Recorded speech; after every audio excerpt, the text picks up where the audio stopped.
Today we are going to listen to the sixth installment of the U.S. Civil War. We're going to be listening to find out whether the U.S. Civil War ended quickly or if it lasted a long time. The Civil War was fought between people of the same nation. Usually in the Civil War, two or more groups of citizens in a country believe in things so strongly they fight each other in order to get their way. The war that began at the Battle of Fort Sumter would later become known as the U.S. Civil War, or the War between the States. It was an awful and bloody time in American history. After the Battle of Fort Sumter, both sides, the Union and the Confederacy, built up their army as quickly as possible. Throughout the North, people wanted President Lincoln to do whatever he could to end the war quickly. And most people assumed that the war would end quickly. After all, the Union had more people, more factories, and a larger and more powerful navy. First true test was between the armies in the North and the South came in July 1861 in the state of Virginia.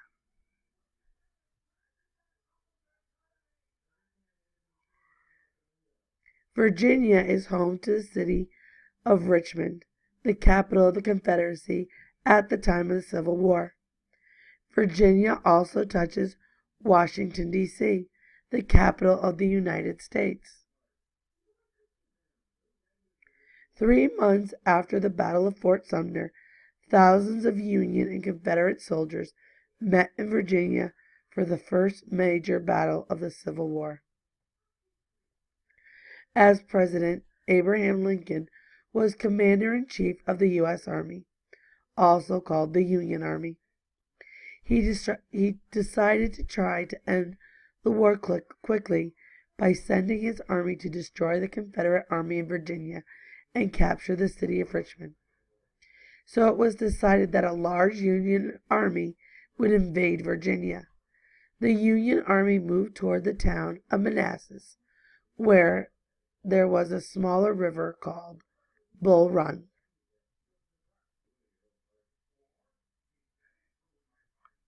The plan was for the Union army to crush whatever army the Confederacy tried to put in its path and then march on to attack Richmond. The Union army had 35,000 soldiers, which up to that day was the single largest army ever assembled in America. The Union did not realize, however, that the Confederate army, or rebels as they were also called, had roughly the same number of soldiers in the area. A large Confederate force had marched within 25 miles of Washington, D.C. They set up camp in the town of Manassas and wanted to see what the Union army would do. That Virginia summer heat was so hot it was sometimes hard to breathe. Union soldiers, many wearing heavy wool clothing, marched slowly for 2 days over rolling farmland and across shallow, muddy creeks. Confederate soldiers waited for them at Manassas. By July 21st, it was clear that the armies were going to clash. The only question was, who was going to fire the first shot?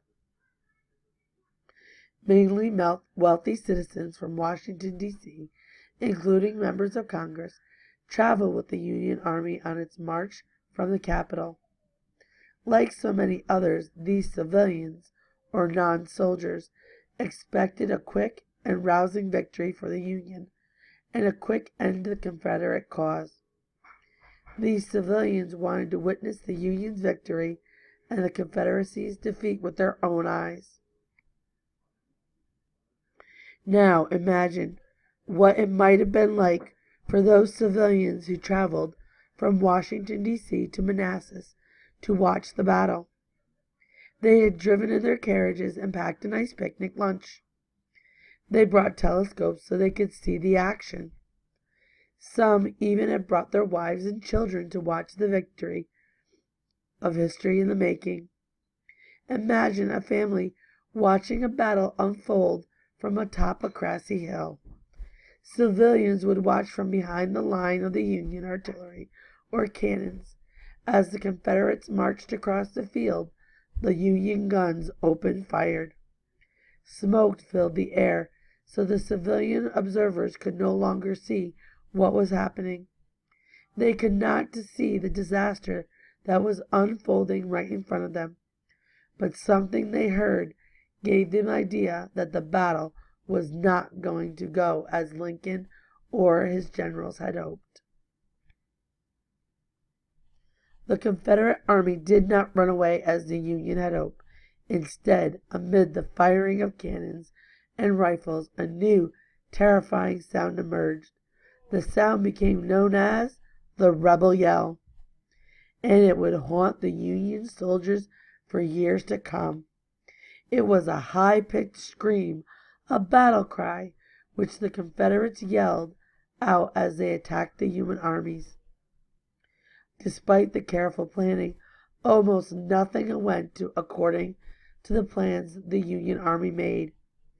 The Confederate cannons were older and less powerful than the Union cannons, but the Confederate soldiers firing them seemed to have more skill.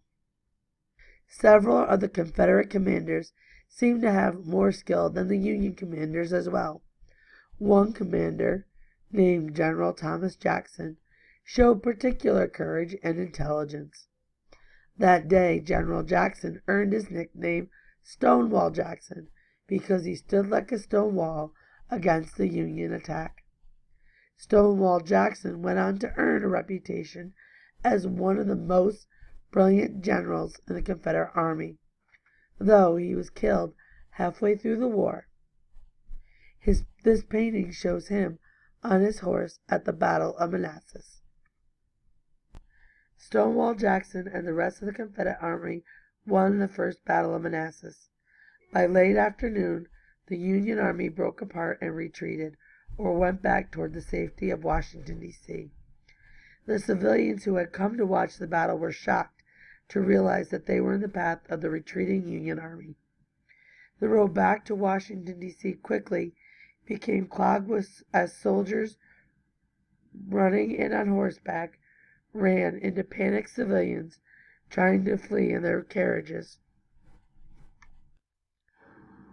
Thousands of Union and Confederate soldiers were wounded or captured in this battle. Hundreds of men on both sides died as a result of the wounds because doctors didn't have the equipment or training that they do today. The landscape around the battlefield was also devastated, with roads, bridges, and entire hillsides ruined. This image shows the destruction caused by the battle to both people and the land. A few days before, this was all lush green farmland. It was just the first of many battles in the years of the Civil War took place, and the battles will be much worse in the months and the years to come. After that first battle, which was called the First Battle of Manassas, or the First Battle of Bull Run, President Lincoln and the others in the North realized the Civil War was not easily to be won. The Union realized that they would need a much larger army, and more important, they needed to be much more prepared for a much longer war. In fact, within a year, many people will be wondering whether the Union would be able to win the war at all.